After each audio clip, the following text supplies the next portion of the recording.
Shalom, apa kabar umat pemenang di dalam Tuhan? Hari yang penuh dengan sukacita, hari yang penuh dengan kemenangan, hari yang penuh dengan hadirat Tuhan bagi kehidupan kita. Saya percaya kita terpelihara semua di dalam kebaikan Tuhan. Hari demi hari kita melihat terus bukti pemeliharaan dan kasih Tuhan. Nah, saat ini kita berada di hari Kamis tanggal 21 Mei 2020, hari kita merayakan kenaikan Yesus ke sorga 40 hari setelah kebangkitan dia dari antara orang mati. Dia menyertai umatnya, anak-anaknya, muridnya, gerejanya, dan dia naik pulang ke sorga untuk menjadi pembela bagi kita sampai hari ini. So mari kita berdoa, kita minta Tuhan pimpin kita, sehingga firman Allah yang akan kita dengar benar-benar memerdekakan kehidupan kita. Mari kita berdoa. Kami berterima kasih buat Tuhan yang baik, Tuhan yang hidup, Tuhan yang berkuasa, Tuhan yang menjadikan segala sesuatu dari tidak ada menjadi ada, Tuhan yang sudah menyelesaikan misinya di bumi, bangkit dari antara orang mati, naik ke sorga, duduk di sebelah kanan Allah Bapa di sorga, menjadi pendoa syafaat dan menyediakan tempat bagi kita di sorga. Terima kasih Bapa, kami menyediakan hati kami untuk diberkati, diisi dengan firman kebenaran, firman yang hidup, firman yang memerdekakan kehidupan kami. Terima kasih Bapa, kami siap diberkati di dalam nama Tuhan Yesus. Haleluya, amin. Saya tidak tahu pergumulan saudara hari-hari ini. Saya tidak mengerti apa yang sedang kita renungkan, apa yang kita gumulkan, tapi saya percaya bahwa mujizat Tuhan senantiasa itu hadir dalam kehidupan kita. Seperti yang Alkitab katakan dalam kitab Ratapan pasal yang ketiga ayat 22 dan ayat yang ke-23.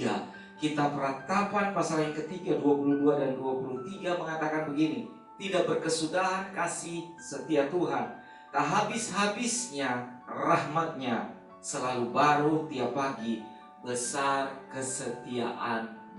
Besar kesetiaan Tuhan. Nah, pergumulan kita, kesusahan kita, pertanyaan kita, hal-hal yang sedang kita gumuli, kita doakan, saya percaya kasih setia Tuhan selalu baru setiap pagi. Nah, kalau saudara melihat fajar yang menyingsing di ufuk timur, itu pertanda bahwa Tuhan sedang menyediakan bentaran kasih setianya untuk mengelilingi kita, menjagai dan menyertai kita. Nah, setiap hari ada cerita Tuhan memberkati kehidupan kita. Bapak Ibu yang diberkati oleh Tuhan, di bulan ini kita kembali merayakan kemenangan kita. Orang percaya kenaikan Yesus ke surga membuktikan bahwa dia adalah Allah yang hidup, Tuhan yang setia pada janjinya. Kesetiaan Tuhan itu murni, saudara-saudara.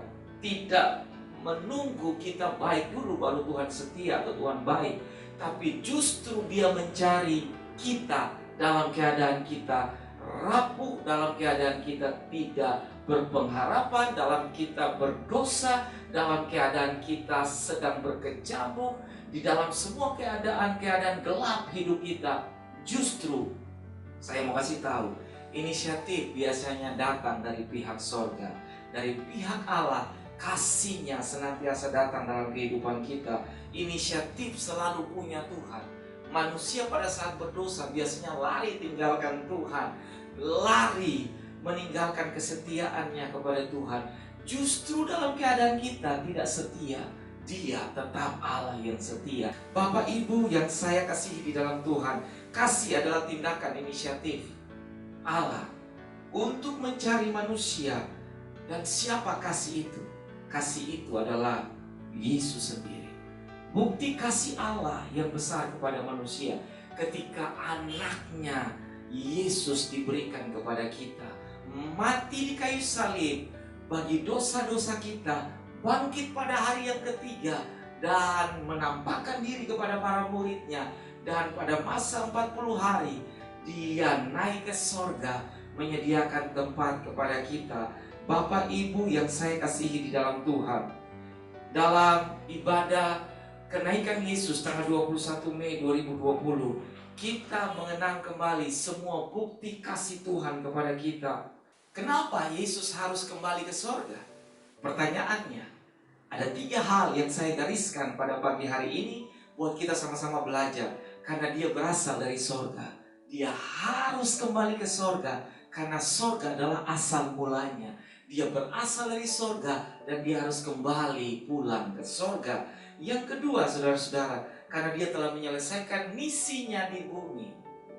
Selama 3,5 tahun, 33 tahun dia berada di bumi ini. Dan 3,5 tahun dia menyelesaikan misinya di bumi ini. Dan dia sudah menuntaskannya. Misinya sudah diselesaikan. Dia harus kembali pulang sesuai dengan agenda Bapaknya. Yang ketiga, Bapak Ibu Saudara sekalian, kenapa Yesus harus kembali ke sorga? Dia pergi ke sorga untuk menyediakan tempat bagi kita sesuai dengan Injil Yohanes pasalnya yang ke-14 ayatnya yang ketiga. Injil Yohanes pasal 14 ayat yang ketiga mengatakan begini. Dan apabila aku telah pergi ke situ dan telah menyediakan tempat bagimu, aku akan datang kembali dan membawa kamu ke tempatku. Haleluya. Supaya di tempat di mana aku berada, kamu pun berada.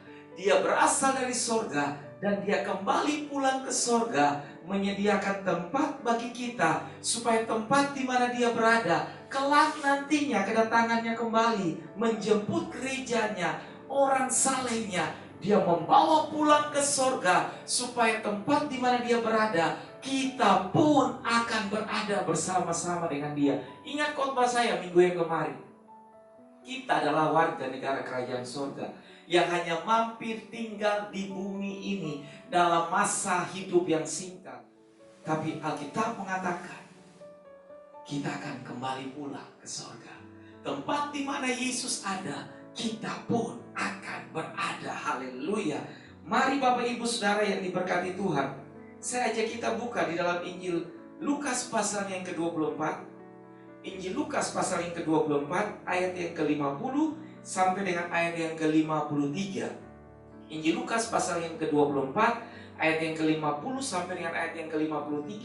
Peristiwa kenaikan Yesus ke sorga. Alkitab mengatakan begini, ayat yang ke-50. Lalu Yesus membawa mereka keluar kota sampai dekat Betania. Di situ ia mengangkat tangannya dan memberkati mereka. Dan ketika ia sedang memberkati mereka, ia berpisah dari mereka dan terangkat ke sorga. Mereka sujud menyembah kepadanya, lalu mereka pulang ke Yerusalem dengan sangat bersuka cita. Haleluya.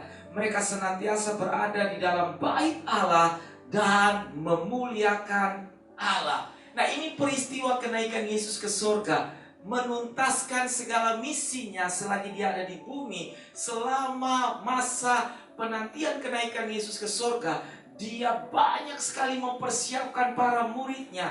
Awalnya pada saat Yesus mati tergantung di kayu salib, para murid mengalami patah arang dalam hidupnya. Mereka ingin kembali lagi kepada keadaannya semula, kepada pekerjaannya sebagai nelayan. Mereka pikir bahwa guru, rabi yang selama ini bersama-sama dengan mereka, yang melakukan mujizat-mujizat dalam pelayanan 3,5 tahunnya di bumi, itu sudah tidak lagi bangkit pada hari yang ketiga. Tapi Alkitab membuktikan pada hari yang ketiga, kubur itu menjadi kosong. Kematian dan maut tidak bisa menguasainya. Yesus bangkit keluar dari antara orang mati, membuktikan bahwa dia adalah Allah dan Tuhan yang hidup dan berkuasa. Dan pada saat dia bangkit pada hari yang ketiga, selama 40 hari menjelang kenaikannya di sorga, dia menyiapkan para muridnya yang tadinya mengalami patah arang, penyesalan, duka cita karena gurunya.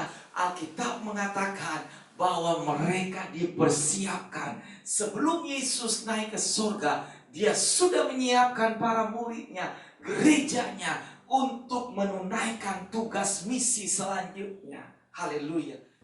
Kenaikan Yesus ke surga membuktikan kepada kita, kepada dunia, kepada gerejanya, kepada umat Tuhan, bahwa firman Allah adalah ya dan amin. Nah, sebab apa? Kenapa ya dan amin? Sebab semua yang tertulis di dalam Alkitab atau firman Tuhan sudah digenapi dan akan terus digenapi oleh Tuhan. Satu iota pun tidak akan pernah hilang, saudara-saudara. Itu sebabnya apa yang terjadi dalam peristiwa kenaikan itu sudah digenapi di dalam firman Allah. Dan perjanjian Tuhan menyangkut dengan kedatangannya kali yang kedua akan terus digenapi lagi, sehingga pada saatnya nanti waktu dia datang menjemput kita, para salehnya, gerejanya, mempelainya pulang ke sorga, semua penggenapan itu tuntas dilakukannya. Yang kedua, saudara-saudara, kenaikan Yesus ke sorga membuktikan kepada kita bahwa Yesus tetap bekerja setelah kenaikannya, atau Yesus tetap bekerja sampai dengan hari ini. Injil Yohanes pasalnya yang kelima ayat 17. Injil Yohanes pasal yang kelima ayat 17 berkata begini, tetapi ia berkata kepada mereka, Bapakku bekerja sampai sekarang, maka aku pun bekerja juga. Dia pulang ke surga bukan bercakap-cakap dengan malaikat. Dia pulang ke surga bukan duduk berpangku tangan dan menonton kita dari surga. Dia pulang ke surga untuk menyediakan tempat, untuk menyiapkan kita gerejanya, untuk menjadi pendoa. Dia berdoa bagi kita untuk kita bisa menyelesaikan pertandingan iman kita di bumi ini, sehingga waktu kita pulang ke surga, kita menjadi warga kerajaan Allah yang hidup bersama dengan Dia, Raja segala raja. Bukti daripada Yesus bekerja sampai dengan hari ini, penyertaannya terjadi buat kita. Kasihnya tetap bagi kita. Dia berdoa bagi kita gerejanya, sehingga kita bisa sejahtera di bumi sampai dengan hari ini. Dia menyediakan tempat bagi kita di surga. Itu bukti-bukti di mana Yesus bekerja seperti Bapa bekerja sampai dengan hari ini. Yang ketiga, bukti Yesus pulang ke surga membuktikan kepada kita, gerejanya, kepada umat dan dunia, bahwa Dia Yesus telah menyiapkan gerejanya, umatnya, generasinya untuk menjadi saksi pemberitaan Injil. Dalam kitab Injil Yohanes pasalnya yang ke-14 ayat 16, aku minta kepada Bapa dan Ia akan memberikan kepadamu seorang penolong yang lain, supaya Ia menyertai kamu selama-lamanya. Haleluya. Kita diberikan kemampuan oleh Tuhan. Ada Holy Spirit, ada Roh Kudus yang menyertai kita, yang memberikan bagi kita hikmat, yang memberikan bagi kita keberanian untuk menyelesaikan pertandingan iman kita di bumi ini. Sampai kita pulang, ada satu penyertaan, ada satu kelengkapan, ada satu suara yang akan kita dengar. Sabaslah, hai hambaku yang setia, masuklah dan ikutlah perjamuan bersama dengan Bapa. Bukti kenaikan Yesus ke surga membuktikan kepada kita ada 3 pesan yang sudah saya sampaikan, bahwa firman Allah adalah ya dan amin.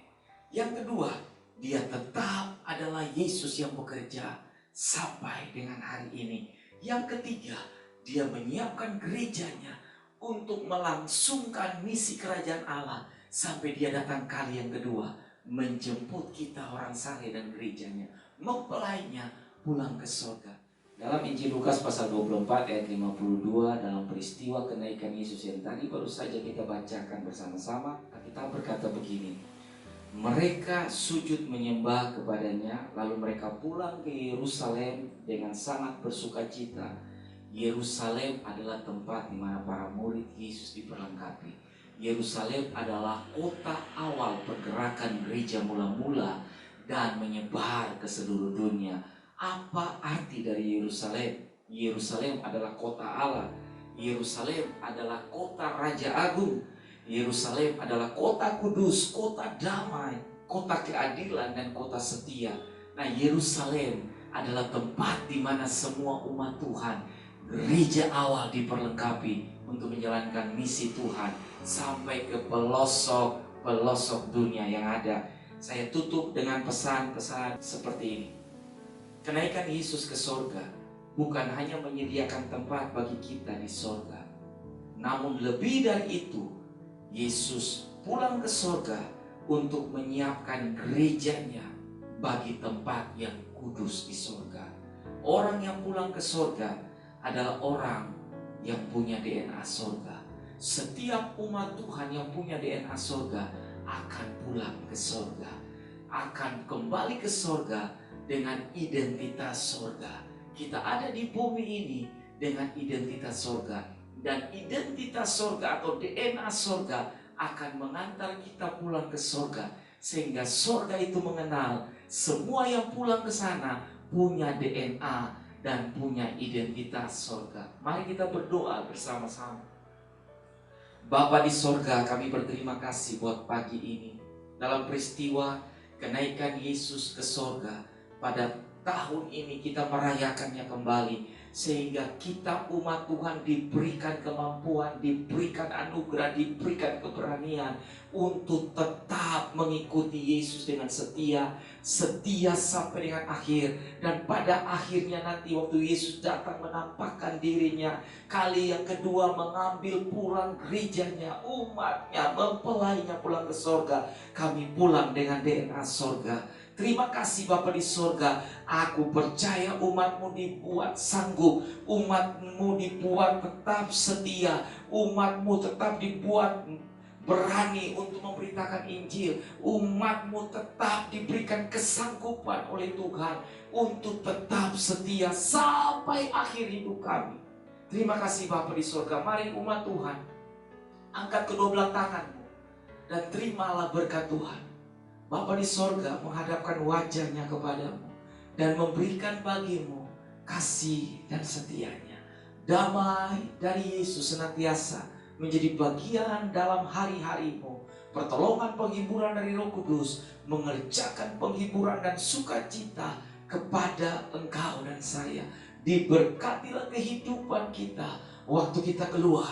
Diberkati dan dibimbingnya kita waktu kita kembali dalam rumah tangga kita masing-masing. Diberkatilah bakul dan tempat adonanmu, diberkati rumah tanggamu dan pernikahanmu, diberkati anak cucumu, diberkatilah masa mudamu, diberkatilah apa yang kau kerjakan dengan tanganmu, diberkati dan disertai oleh Tuhan. Segala berkat yang baik kami terima di dalam nama Allah Bapa, Anak dan Roh Kudus, di dalam berkat nama Tuhan Yesus, mulai hari ini kekal selama-lamanya. Haleluya, haleluya, amin. Tuhan Yesus memberkati saudara. Sampai ketemu lagi di dalam Rema Gembala di hari Minggu besok. Tuhan Yesus memberkati. Shalom.